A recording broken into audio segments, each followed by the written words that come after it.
Candace. And I'm Ripley. And this is Comicsplaining. The show where we're growers, not showers. I didn't agree to this. Well, that's too bad. You agreed to do a podcast with me, and now you're stuck with the whims of whatever foolish thing I choose to say at the time. I think you'll find that you agreed to do a podcast with me. I did, in fact. You haven't kicked me out yet. It's true, I don't have anyone to replace you. That's true, so now you're stuck with me. I was already stuck with you. Now you're more stuck with me. Yeah, fair enough. We make $5 a month. We make this podcast on a piece of aluminum foil and a shoestring. Put on top of your head. Mm-hmm. So I'm still thinking about that Cutthroat Kitchen challenge. You've been watching so much Cutthroat Kitchen lately. I have. It's been my binge as of late. Another thing that you can use our email address for is sending me recommendations of shit to watch once I'm out of Kitchen Nightmares and Cutthroat Kitchen. They don't have to be exclusively kitchen-related shows, but they do need to be very pointless and bingeable. Yeah. Before that, though, we gotta read some Thor comics. Yeah, I guess. I guess I can't skip right to Kitchen Nightmares. No, I finished Kitchen Nightmares, Cutthroat Kitchen. That's the bitch. Right. Okay. The fuck are we talking about? Can you tell me what happened last time? Yes. Do it then. So last time around, the trolls kidnapped Sif and made Thor go to Earth to find Sif, and then turned the ground into liquid underneath Thor, and then he was not Donald Blake, so they stole the hammer, and then Thor was freaking out, and Sif was like, no, let's just go back. And so they did, and then there was a robot alien computer man who was telling the trolls what to do, and then they lost because Thor helped free the robot computer alien man. And now we're here! Yeah, you forgot about the part where he tried to kill himself in front of a train.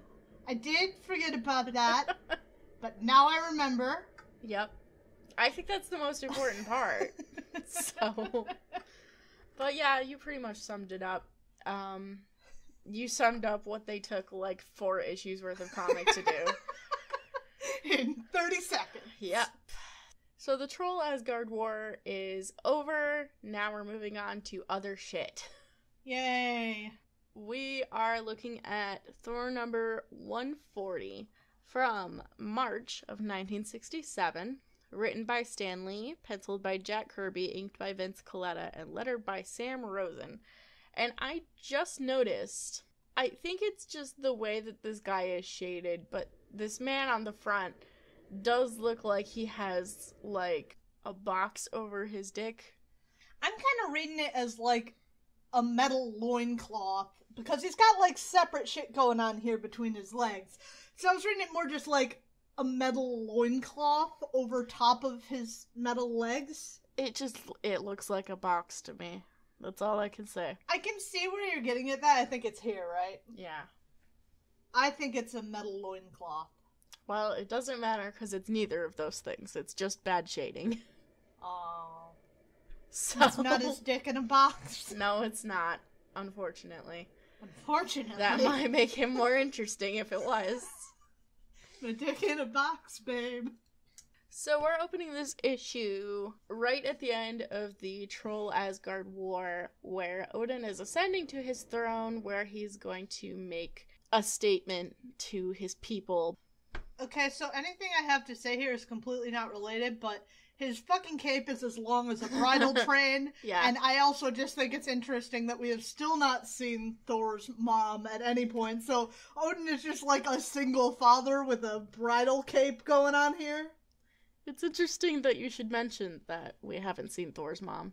Oh, is it time? So anyway, Odin goes up to his throne and he makes this address to his people and he thanks them for fighting and doing a good job, basically. I like the penciling on this page. I don't know why, I just do. Everybody looks fairly defined. Yeah. Well, you know, the Asgardians are always, like, 50 different colors. This guy's wearing an entire beetle on top of his head. Mm-hmm. As you do. After this... Flexed so hard his clothes came off. After this, Odin retires for the evening, and he says he wants to go take a bath. And Thor says, but I want to talk to you about something. He's like, bath time. So Odin's like, I'm going to take a bath, you can come and talk at me. Which they do, and Odin's bath is... spectacular. Amazing. Exactly how you would expect a king's bath to be. I want a bath like that. Suddenly I understand what rich people are doing with their huge houses. It looks like there's a waterfall in the background. There's also some kind of tree roots, which leads me to believe that perhaps his bath is at, like, one of the fountains that Yggdrasil drinks from. Nice. Which is wild. That's suitably kingly, though. Yeah, it is. The thing that Thor wants to talk to him about is he's been away from Earth for a while, and he wants basically Odin's leave to go back, because without him being there, Earth is unprotected from their point of view. He hasn't been gone that long. No, it's been a few days, really. Thor thinks that even now, danger approaches. His Thor senses are tingling. Yes, and as so often his Thor senses are extremely accurate. Down on Earth, indeed, something is happening. There's this archaeologist and he's a scientist. It doesn't matter in the Marvel-verse. He can do whatever the fuck he wants. Yeah, so this guy with the mustache, he's some kind of archaeologist, and there's a cop, and they've brought this other scientist to see something that they found. Apparently during some kind of excavation, they found a man the size of a doll. That sounds like a great museum find and not just some child's action figure that they left behind. Right. Like... Okay, so as they're coming in, though, they see that this doll-sized man is now the size of, like, a regular dude, if not a bit larger. And they're all very astounded by this, and they're all very wondering, like, how this dude grew so fast. And I'm personally wondering why none of them is talking about how this dude was buried under the ground, perfectly preserved. Maybe it's like one of those shrinky things that you throw in water and then it expands. Oh my god. Yeah. He's not in water, though. It was wet in the dirt, and now... All of it was wet in the dirt, that he should have been big in the dirt. Okay, no, never mind. This just happened somewhere along the way. He was small, he got wet, now he's big. Okay, I see. So... So they're all astounded by his bigness. They're all kind of talking about this, and the archaeologist, like, reaches out and touches him, and notes that he's actually warm to the touch, so concludes that he must be alive. And the other two are like, that's impossible. He was buried in the ground. It's realistic to sit here and guess like this guy is. Is he from the past or the future? Time travel or extreme length, that's fine, but he was in the ground. He's not alive. Actually, he is alive, though. As the third scientist man knocks on his chest, he notices that it's not armor as he thought it was. This guy, by the way, looks like an orange man with pink armor on. Looks like an action figure. Yeah, he does. So he taps on it, and he notes that it's not armor. But, as he's doing this, the dude thing starts to move. And it reaches out and grabs this scientist and holds him aloft as the cop. I don't know why this cop is here. I don't know what he has to do with this situation, but immediately pulls out his gun and starts shooting because he's a cop. Maybe he's just like the security guard for the museum. He's a bad security guard then. Yeah. But his bullets seemingly have very little effect, at least not in the way that he'd like. He shoots several times. In fact, he shoots all of his bullets at this orange man, and... Throw the gun! It's your only ammunition! And as they're all kind of backing away, they realize that each time a bullet hits him, he gets bigger. Wait, maybe I have heard of the growing man. Have you? Maybe. I feel like you haven't. Maybe I just it found might be another guy who does the same thing. It's probably that. So, as the cop is shooting this guy, the archaeologist is, like, asking him to please not do that, because maybe he can be reasoned with if you're not shooting him. He seems very reasonable. Right. But, none of this matters as the growing man gets up and, still growing as the cop is continuing to shoot him, apparently not learning his lesson that shooting him is not doing anything. But the growing man says that he can crush them like fleas, but that's not important to him, as suddenly he wonders to himself, where is the master? And as he's wondering this... Is that the Doctor Who villain? Yeah. This is a crossover. Damn! Has Doctor Who even started yet? I feel like yes. Yes. Okay. So he exits stage wall,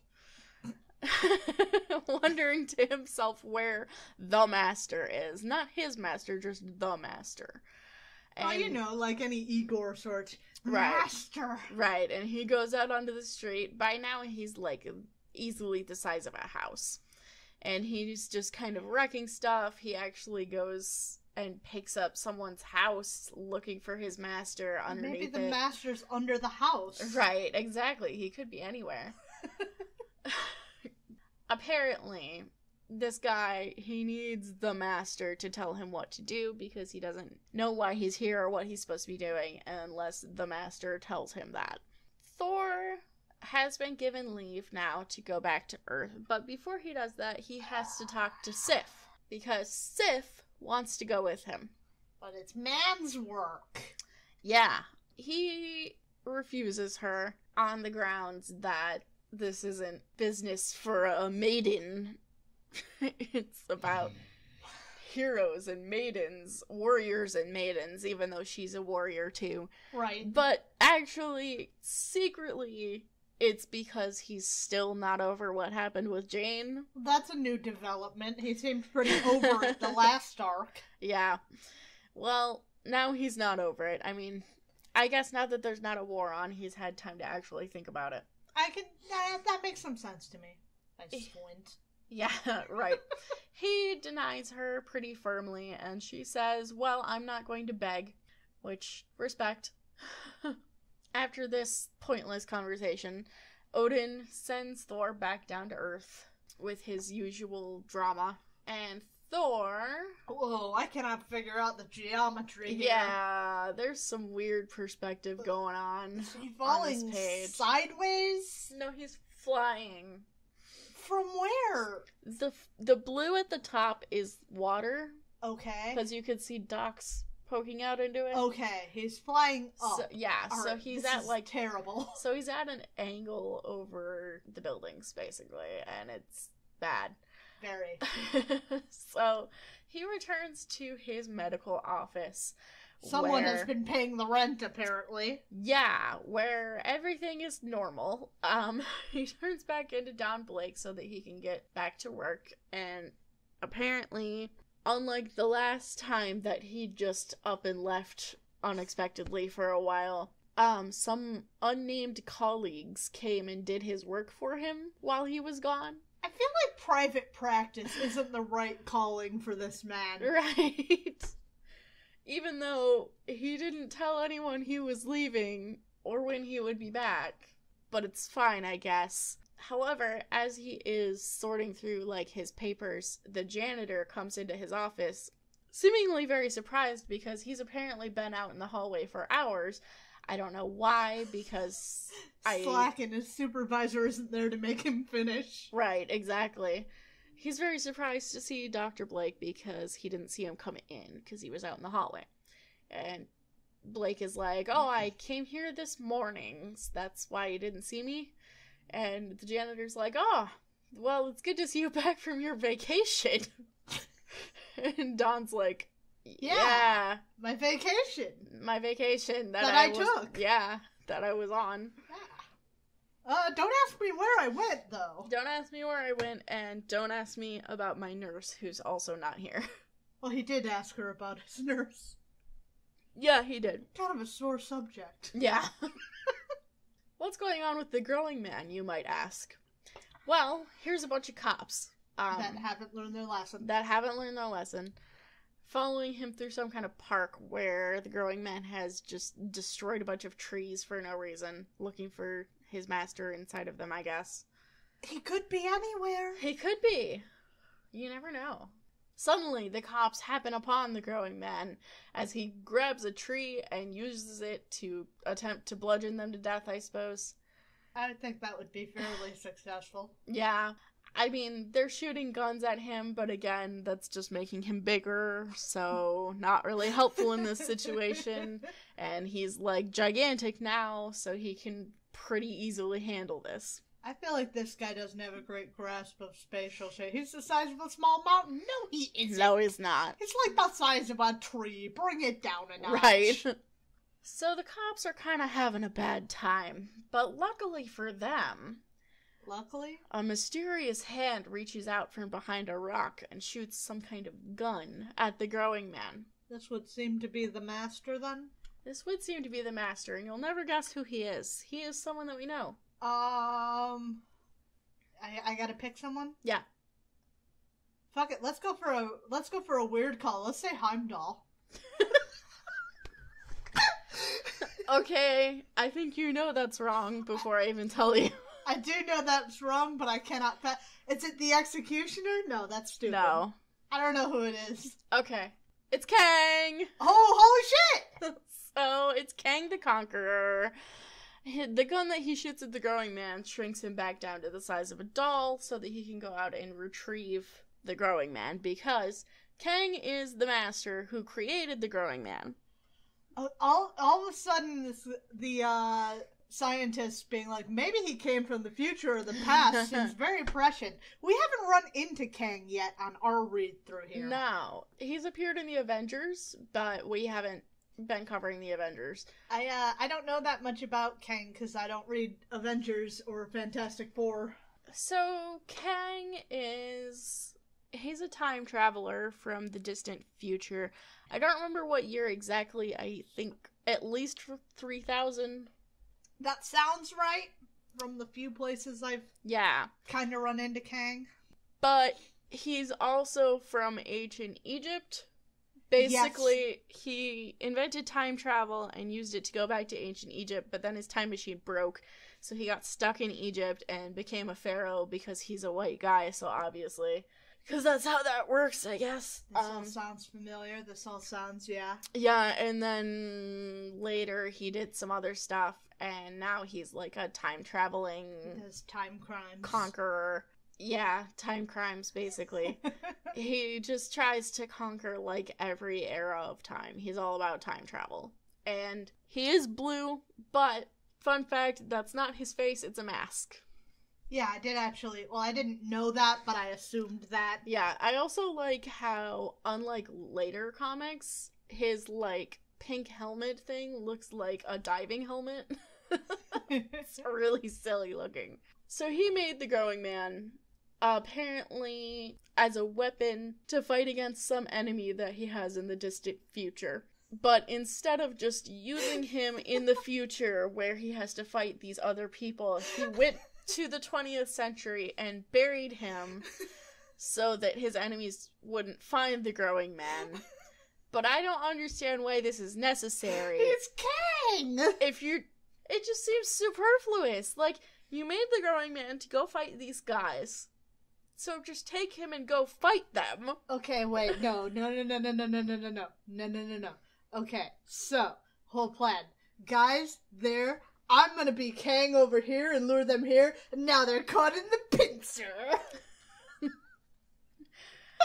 Okay. Because we're just gonna start growing them up behind him, and now they're caught in between Kang and the growing man. Well, these people that he's fighting ostensibly can't time travel, though. Oh, which right. is the point of hiding the growing man in the past. Well, yeah, because it just sets the trap ahead of time, and Kang knows they're gonna do that because he's Kang, so they walk into the trap, and then the trap is sprung, and the growing man is big, and Kang is here, and they're in the middle. Oh, I see what you're saying. So he went back in time, put the growing man underground, and then he's going to lure the people that he wants to kill, I guess, to where the growing man is. And the growing man is going to jump up out of the ground and go, bleh. Right. Okay. That's exactly what I was envisioning, yes. Okay, great. Okay. So as Kang is soliloquizing this for us, the cops come up on him. They're wondering where the growing man went. They apparently didn't see any of this happen, even though it happened right in front of them. Shooting the other guy wasn't working. Maybe we can shoot this guy. Right. So they come up on Kang and they're like, hey, you look funny. Tell us what's going on. Are you okay? Yeah. And Kang does that thing where you're trying to hide something from your mom, and he just, like, puts the growing man and his gun behind his back, like, nothing to see here, officers. What's that behind your back? Nothing. But I don't understand why he's hiding these things, because he's still like, I am Kang the Conqueror. You are a caveman to me. So, like, what's the point? I mean, they're gonna see my doll. Maybe they're gonna just assume that he's the same kind of crazy that they assumed Tan and Nile was. Yeah. And that's the hope. Yeah. Sure you are, buddy. Yeah. You might be asking, when is Thor going to arrive? Yeah. Well, right now. Dawn is coming up in a cop car with a bunch of cops. The cops are bringing Dawn to this park where the growing man is being hunted because they've noticed that Dawn seems to have some way of contacting Thor. But why don't you just ask him to ask Thor to come? Right, but instead of just asking him to get Thor for them, they were like, we're not gonna explain, get in the car and we're gonna take you there to this fucking dangerous place where we're fighting a giant. With your cane, not your Kang, mind you. Right. And he's very confused about this until they finally tell him what's going on. That they are fighting a giant, and also they saw Kang. And Dawn's like, I know who Kang is. Okay. Kang, the fiend from the future. Yep, indeed. So he follows the cops for a little bit until he's able to kind of lag behind, blaming his bum leg.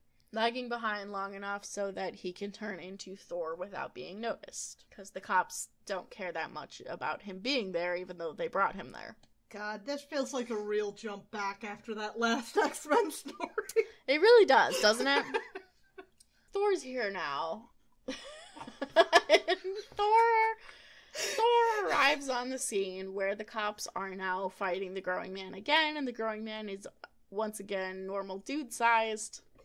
The cops are shooting, and they're jumping around for some reason. Fighting him is really an exaggeration of their combat skills. Yeah, and the growing man is unaffected by anything that they're doing. Not very effective. No. And then Thor comes up, and he just starts wailing on the growing man, because he's like, I'm Thor, I could just beat it to death. Exactly. But he swiftly notices that every time he hits the growing man, he gets bigger. Which means he's doing better than the cops so far. Right. So growing man kind of knocks him to the ground and tries to squish him with a rock. But Thor quickly gets out of that and makes... Ain't gonna know what he's doing with two little legs coming. Thor escapes from that. I'm sorry. You just killed yourself with that one. Two little sneakers. God. Okay, I'm good. Thor quickly escapes from that and goes to strike a telling blow, throwing his hammer at the growing man.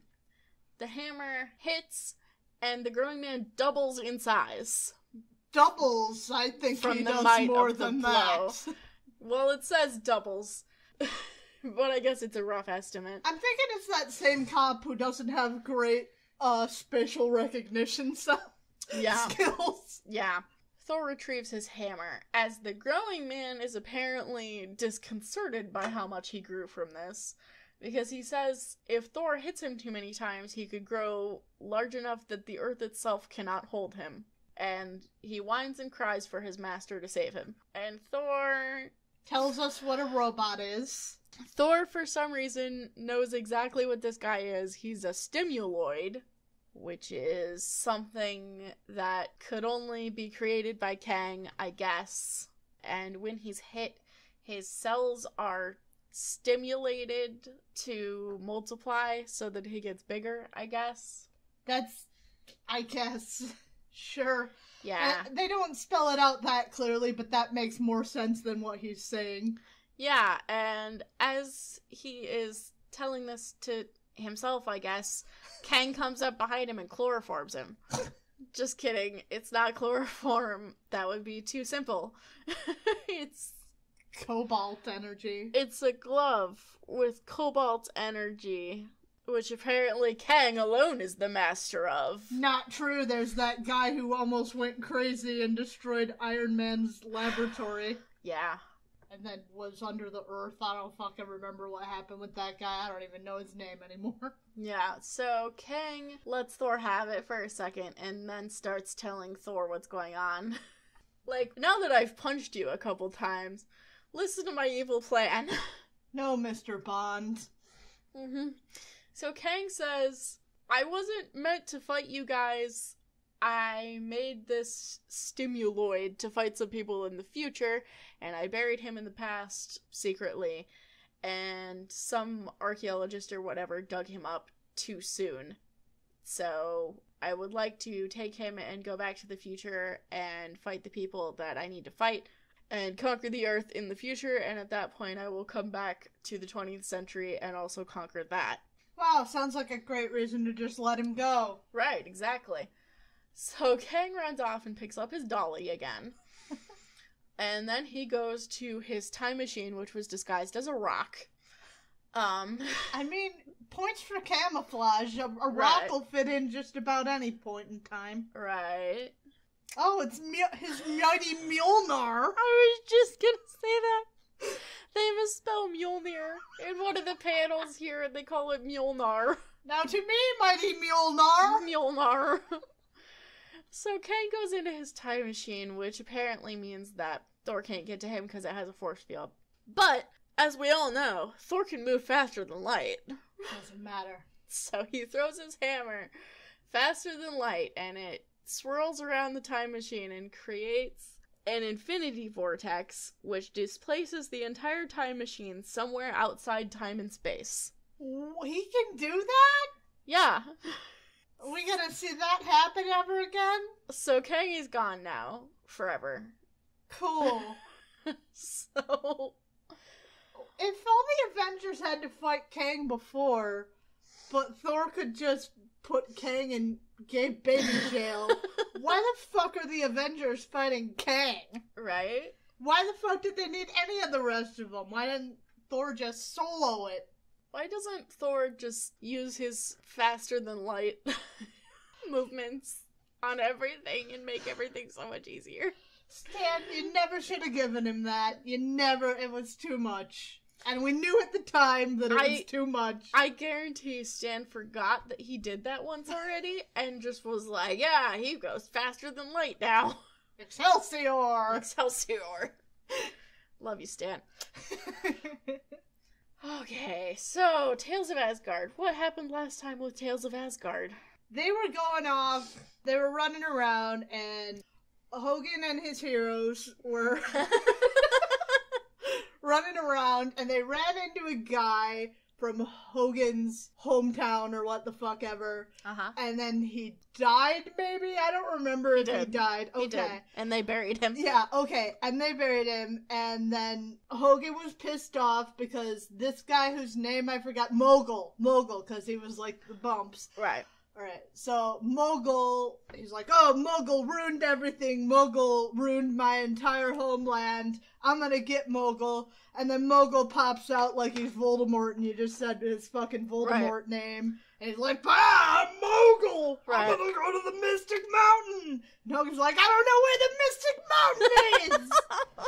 Well, so they go fight a Cyclops, and then the Cyclops' friend is like, okay, well, the Mystic Mountain is here, deuces. Yeah. So they go to where the Mystic Mountain is, and they show up, and Mogul is not happy. He sets his djinn on the bunch, and he pops out of the ground hugely bigly. Yeah. So, to summarize that quickly, Thor and the Warriors 3 are fighting a genie. Yeah. It's not going well. Hogun, for some reason, says that he has the right to first blood, so Thor isn't allowed to fight the genie anymore. And then Hogun goes to fight the genie, but he doesn't really do anything. Why does Hogun have first blood against the genie? Why? Yeah, the genie has nothing to do with anything. Yeah, first blood against Mogul, I'll give you that. Mm-hmm. So, the genie just kind of, like, grabs Hogun in his hand. I don't like his furry green boxer briefs. Yeah. He grabs Hogun in his hand, and then Fandral comes up and lets him out of the hand. Stabbing it. And then the genie gets mad and he starts blasting him with his magic. So that's going well. Mogul, down in his palace, him and his advisor are talking because apparently it's almost nightfall. What the fuck is going on with the perspective on this advisor? I don't know. It doesn't matter. No. It's almost nightfall, and apparently something happens to the genie when it's nighttime so that he will not be able to fight anymore. Okay. But before that, Mogul has to soliloquize a bit about how much he wants to kill Hogun and how bad of a dude he is, where he shows us all of these battle standards that he's taken from, like, clans that he's conquered, and he pulls out this wild-looking pink one, and he's like, this is from Hogun's clan, and I will spear him with it and kill him. Okay. Okay. Why does he have beef with Hogun anyway?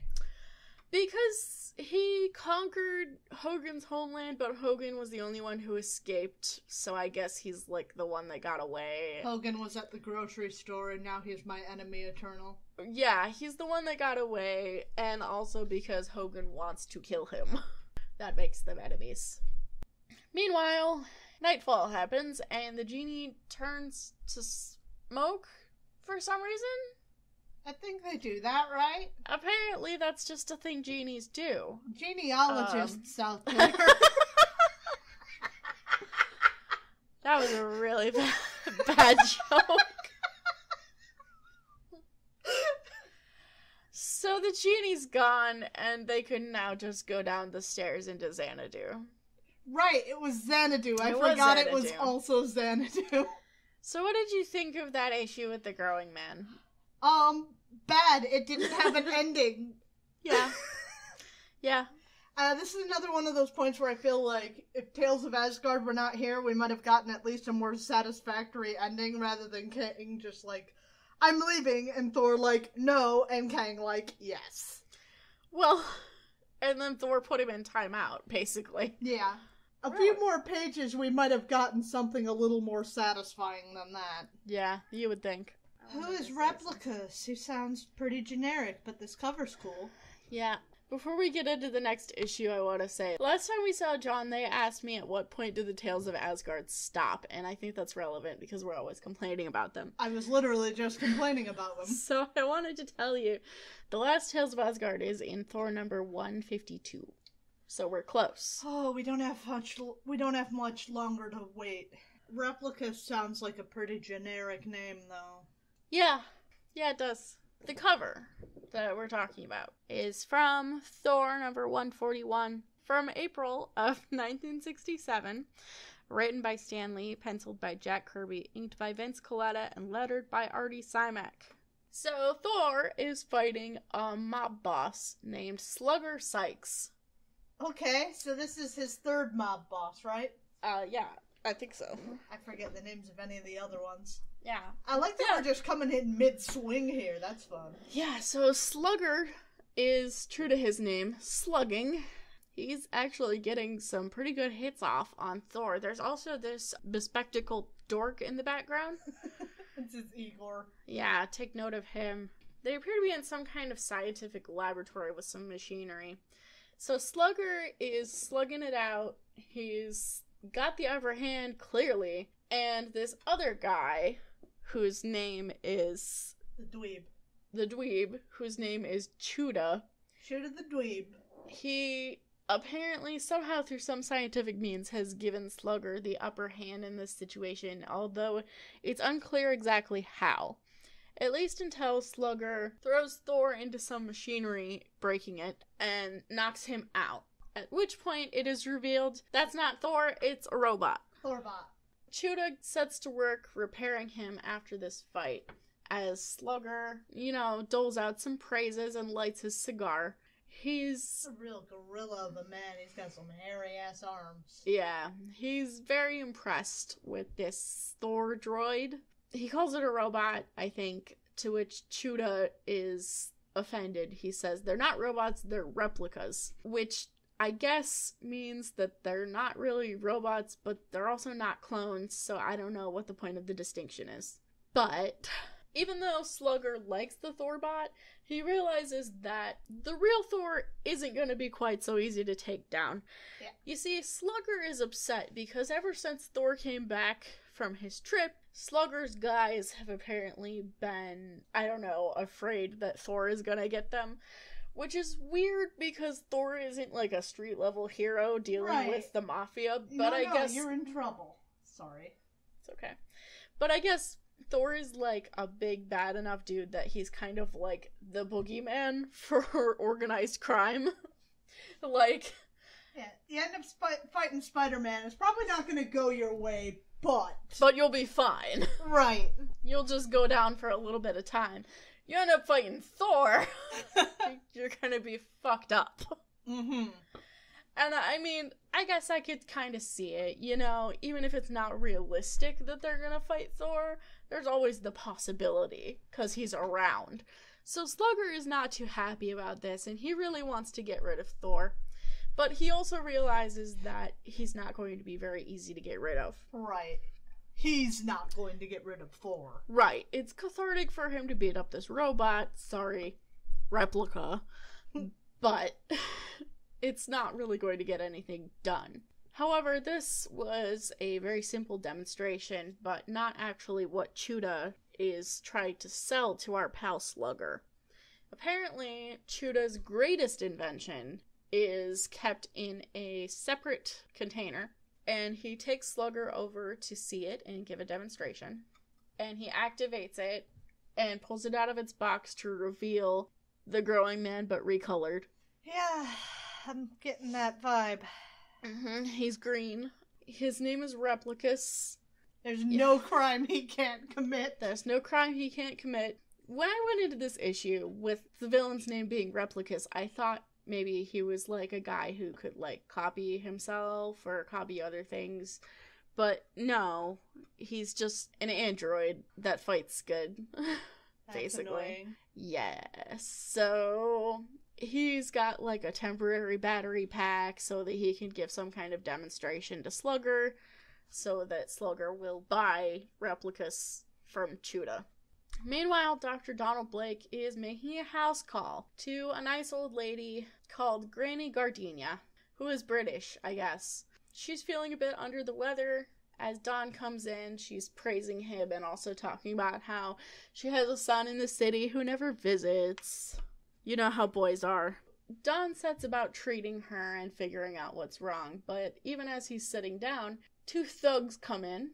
Because Granny Gardenia apparently sells flowers at a booth somewhere down the road. And I guess our pal, Slugger Sykes, is very superstitious and insists on having a fresh gardenia from Granny every single day. I like that. Yes. So even though she's ill, he sends his thugs to buy a flower from her, make sure it's fresh. And as they're coming in and doing this, they're also, like, kind of talking to Don, like, hey, you better take care of Granny. We need more flowers going forth. Yeah, exactly. See, I was reading this and I was kind of thinking, like, Granny's pushing drugs on the side, but... Right, I halfway thought that, but then I didn't want to think that. But it's the 60s, so they're not gonna do that. Yeah. No. Slugger really does just like these flowers. I really like that, though. That's such a great character quirk. That's some really solid character work there, I think.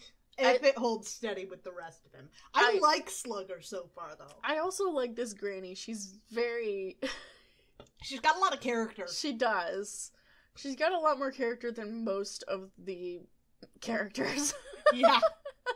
She kind of tells the thugs off, like, just let the doctor do his job, but in a British way. So, the two thugs leave. Me fine, buckos. Right. And Don gets to work, and he's talking to Granny as he's doing this, and he's saying, Slugger Sykes, isn't that a mob boss? And she's like, no, he's a good boy. He bought me that color TV. Why don't you go turn it on? Because I like to watch the wrestling matches. So Don goes to turn on the TV, but there's no wrestling matches on, so he puts on a channel with what he assumes is some kind of sci-fi picture. But Granny says, you're on the news channel. And Granny's the news, got sharp eyes. Yeah, the news is showing pictures of who we know to be Replicus doing some kind of crime. Yep. And as Don turns the volume up, we hear that the pictures that are being shown were taken by a part-time photographer named Parker, who happened to be at the window of the Daily Bugle when the monster struck. He happened to be there. Yeah, so we've got these nice pictures of Replicus committing some crime and then evading the cops and then jumping between buildings until he gets away. Courtesy of Peter Parker. Yep. He's your boy. It's my boy.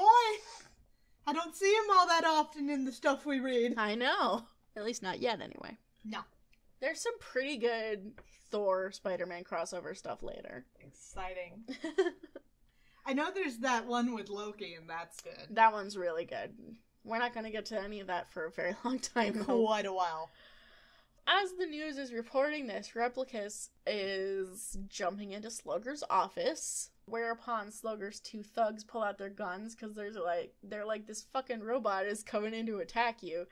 And Slugger's like, no, he's just finishing his test drive. Replicus, opens his chest compartment and a bunch of stacks of dollar bills tumble out. And Slugger's like, yeah, this is great.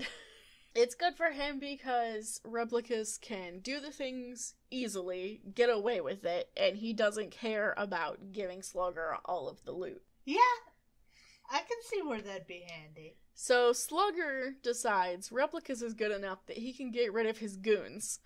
So he tells his goons that they're fired. That's a bad plan. That's how you piss people off, and that's how people end up ratting on you to the cops. Yeah, so the goons get angry about this, understandably, but Slugger just orders Replicus to rough him up a bit. Job security just isn't what it used to be in the henchman market. I know, right? Because all the time there's, scientists inventing robots and shit. Fucking robots taking our jobs. Taking our jobs. So Replicus roughs them up a little bit, and they very quickly stop being mad because they don't want to die. Right, it's like, you've got a point there. Yep, you've got a point. Cue the crime montage.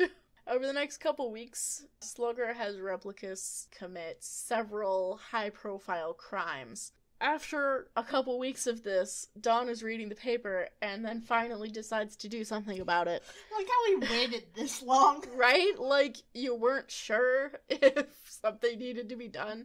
I also like how this is New York City, so there's a million other heroes, but no one else is doing anything about this. Why were the crown jewels on display in New York? Good question.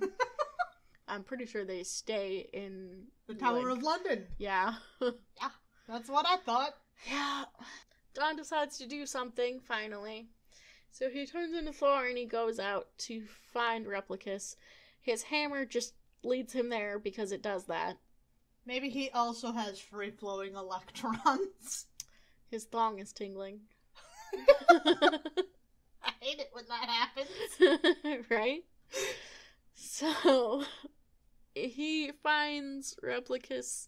Replicus is just standing on a rooftop, I guess preparing to do something, but not doing something yet. He's preparing for his next crime. Yeah, so Replicus sees him approaching, however, and is able to grab, a portion of the ledge on the roof and just throw it at Thor.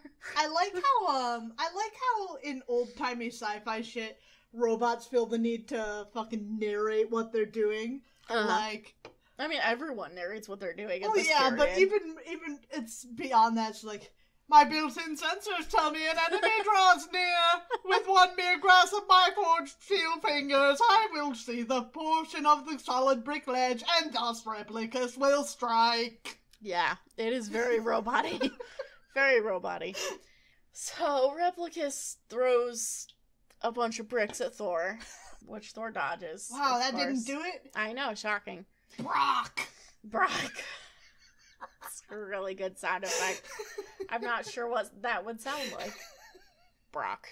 Maybe if you hit something kind of hollow. I guess. So Thor and Replicus are fighting. It's not all that interesting because Replicus isn't very interesting. He's just kind of strong, I guess. I'm way more interested in Slugger Sykes than Replicus. Right. So Replicus can do this thing where he, like, bounces off of surfaces. I don't know why. He's green, I guess. So he's a frog. You had me on the edge right until the frog revelation there. I was like, what? Because he's green? Well, there was that other robot in one of those X-Men issues that was like, like a frog. He was like a frog, and I was like, well, yeah, he's green. Right. Oh, right. God. That's a callback. From Computo. Good old X-Men classic Computo. Yeah, so everything's going well. Actually, Thor's kind of having a hard time because this is a robot. So, like, no matter how much he hits him, he's not gonna be like, ow, my bruises. Should be, ow, my broken. Right. Well, Replicus is apparently striking Thor so hard that his fingers start melting, I guess? Thor says that they're glowing and smoldering, and they seem to be burning Thor's clothes somehow. But we don't get to see that. Yeah, but it doesn't matter, I guess. Thor throws him through a window, at which point Replicus is done fucking around. He activates some kind of head laser. I wish I had a head laser. Yeah, because he decides that he has to achieve victory, and the only way to do that is to kill Thor. Duh. It's good, because you're fighting Thor, so... Right. Makes sense. Thor's knuckles are bizarrely hairy. Yeah, Thor blocks the head laser with his hammer, and then Replicus uses his extendo fingers. What? Which are also cobalt, by the way. Why does this... Oh, no! They're cobalt cables. I've had it with you, Stan. And you can't cobalt 2 months in a row. He wraps Thor up, and Thor's struggling weakly. And nearby, there's like a news crew and also some cops. And the cops are setting up a rocket launcher with some armored guys.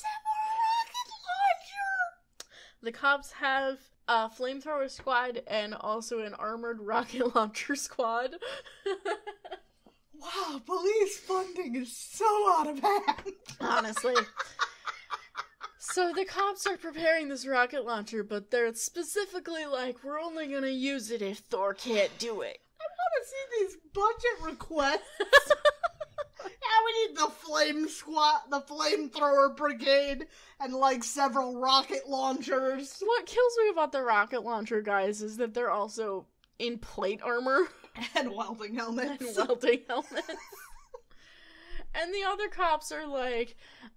standing right next to them in their cop clothes. Well, yeah, and they're also like, if you have to fight Replicus next, that armor isn't gonna help you, so what's the point of it? Well, they won't give you more money if you don't spend all the money they give you. That's true. Chuda and Slugger are watching this fight happening on some kind of monitor. Replicus apparently has succeeded in getting Thor's hammer away from him, which Slugger is very happy about. Replicus is worthy. Yeah, well, he's a robot, so he doesn't count. That's true. Slugger's very happy about this, and he tells Chuda that he's ready to buy. Apparently, despite Replicus doing all of this stuff for him, he still has not bought the robot. God, this test run is extended. I know, right? Imagine if you got to test drive a car for, like, weeks. Right. Chuda says he's gonna cut Slugger a nice deal on the condition that Slugger helps Chuda sell more replicas to other mob bosses. And Slugger isn't super happy about that, understandably, because he's a mob boss and they don't usually get along with other mob bosses. That's kind of their whole thing.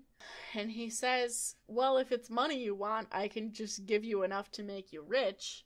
You don't have to sell more of these. And Chuda's like, I don't really care about money. All I care about is creating chaos. Holy shit. To which Slugger immediately assumes that Chuda is some kind of foreign spy and seeks to confront him about this, slamming him back against his control panel. But Chuda quickly reveals he's an alien and grabs a gun. Mr. Thomas, are you there? A gun of some kind. His alien boss has sent him here to make replicas and take over the world, I guess.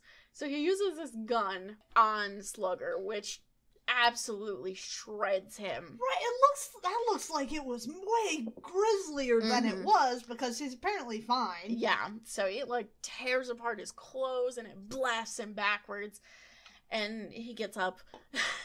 But Slugger, he's a mob boss, but he's not a bad guy. Yeah. You know, now he's been injured, and he's realizing the mistake that he's made, and he's also realizing that he's, like, having a hard time here. So, with the very last ounce of his strength, he tackles Chuda into a nearby energy coil, killing them both. It says it's a power pile, which makes me think this is nuclear, which is a rather grisly end. Yeah.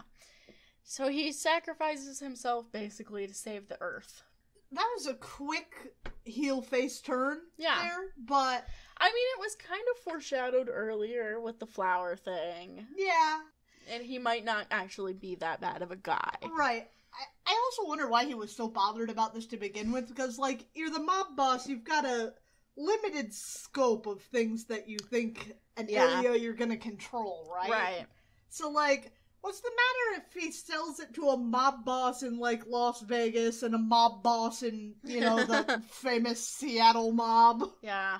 So they both die, and the building explodes. Yay! And then Replicas just kind of powers down. Oh. Yeah, because they were transmitting power to him somehow, I guess. But he's no longer a threat. Thor allows the cops to take replicas to some kind of lab to be studied, which I think is a bad idea. But Thor insists that humans at this point are not capable of understanding what replicas is, but I would argue that they're still gonna do something with it. Humans know just enough to make them dangerous. Exactly. So says every alien in the Marvel Universe. Right. So that's the end of replicas, and sometime later... Don Blake returns to Granny Gardenia, who's feeling better, but also kind of down in the dumps.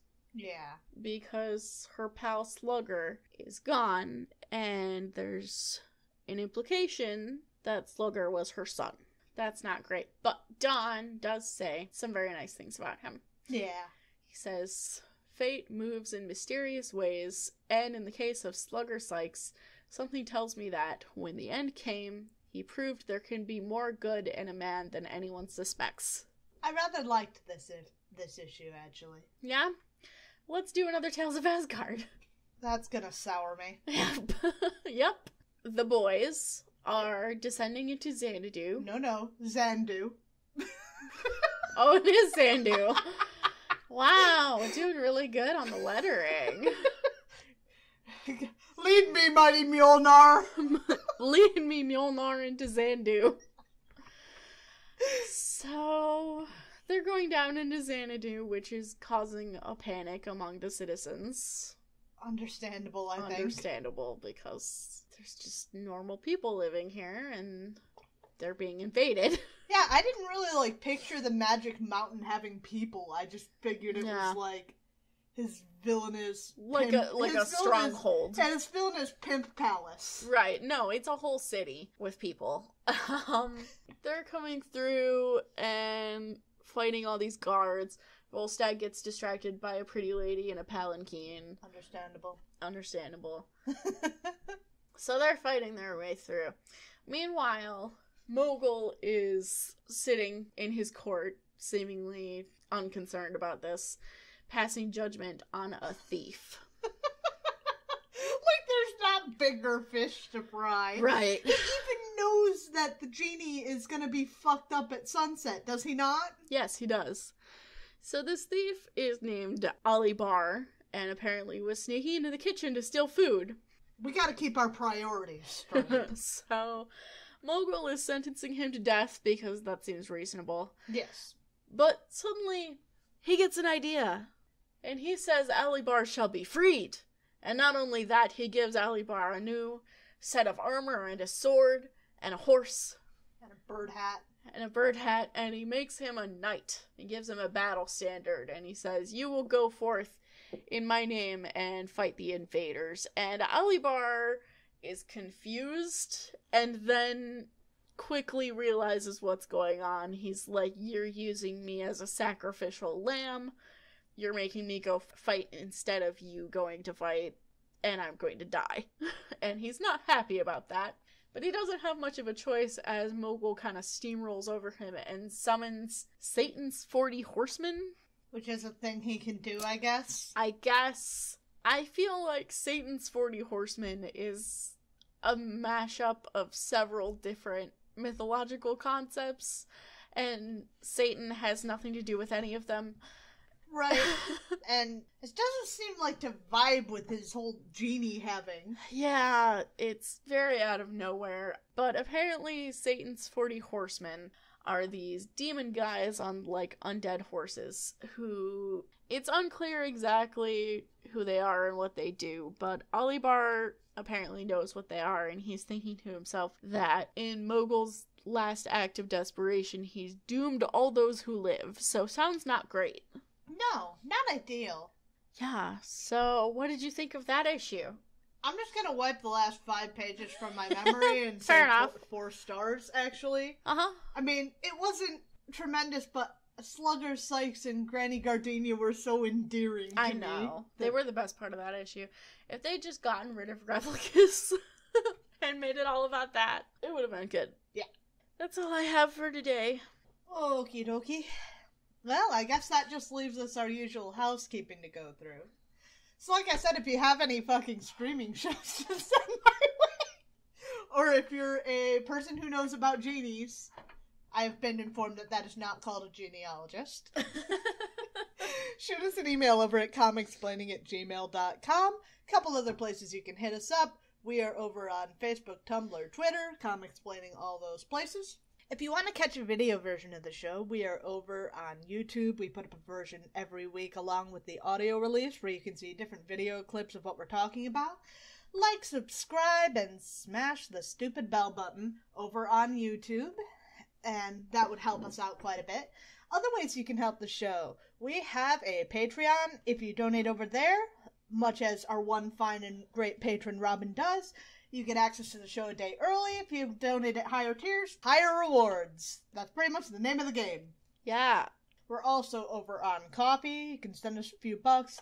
We are actually researching different sound equipment that we're going to buy in the very near future, so that's good. Send us $1 and I'll send you a picture of one of our cats. Holy shit, that's... We're pulling out the big guns here. Yeah. You know, we're desperate. Oh, yeah. We're so desperate that we're here to beg for ratings and reviews. So, rate us 5 stars over on Spotify. We can't give you credit for that one, but we'd still love you to do it. Otherwise, rate and review us over on Podchaser, iTunes, or Podcast Addict. Yeah, we just found out that has reviews. That has reviews, so leave us one. How about just rate and review us wherever you're listening to this, if it has that function? I think that's a much better approach to this than my slowly growing list of every website in the world that you can leave a podcast review on. Right.